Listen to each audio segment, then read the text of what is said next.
If someone you know or you are considering buying an investment property or possibly a second home, say like a mountain chalet that you're going to live in sometimes, but you're also going to rent it out on Airbnb, here are a couple of things to consider before you choose your financing.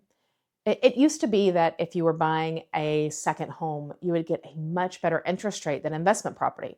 You could go conventional, do it as a second home, do a little bit higher loan to value, and really get that house for a very low interest rate. They have changed that rule when it comes to conventional financing, and now the interest rate is not that much different between an investment property and something that you would consider a second home. But there are a couple of things that you want to consider when you're weighing those options for your financing.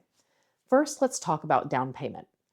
Technically, with a second home, you can get a 15% down mortgage. So, conventional, you do not have to have as much money down if you're going to do a second home versus an investment property. But remember that second home, you do have to live in the property for part of the year in order to consider it a second home.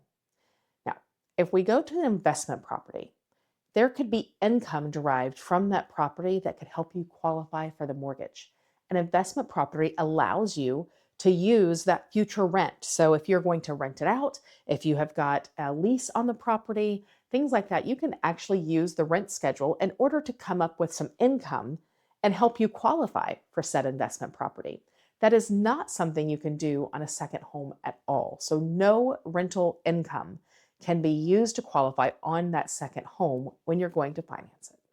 There are actually loan programs out there for investment properties that only use the income from the property to qualify. So you don't have to have any income as long as the property that you are buying has a high enough rental income to cover what that mortgage expense looks like. This is not something you're going to find with a second home. So if you need lower down payment, 15% down, even though the rate is going to be higher, then the second home might be the best option if you're going to live in the property part time. But if you need something where you're going to use the income from the new property to qualify, make sure that you look into the DSCR loans, which are the loans that allow you to just qualify on the income from that said property, or the actual investment property conventional loans, which would allow you to use the rental as extra income to supplement your income for qualification. Both of these loans are great options to look at when you're thinking about an investment property. Talk to your favorite mortgage lender, and they will help you know which choice is right for you, which mortgage loan is going to be the best option for you down the road and for your qualification. Now, if you are a mortgage lender, a real estate agent, or someone in the real estate field that would like to use this information and create your own video, please do that. I actually have a script for you in the November scripts at the Recharging with Champions website. So, rechargingwithchampions.com. The link is down in the bio. Go check it out, and you can absolutely go use the script and make this information your own and be the guru in your sphere. Go make it happen. We'll see you next time.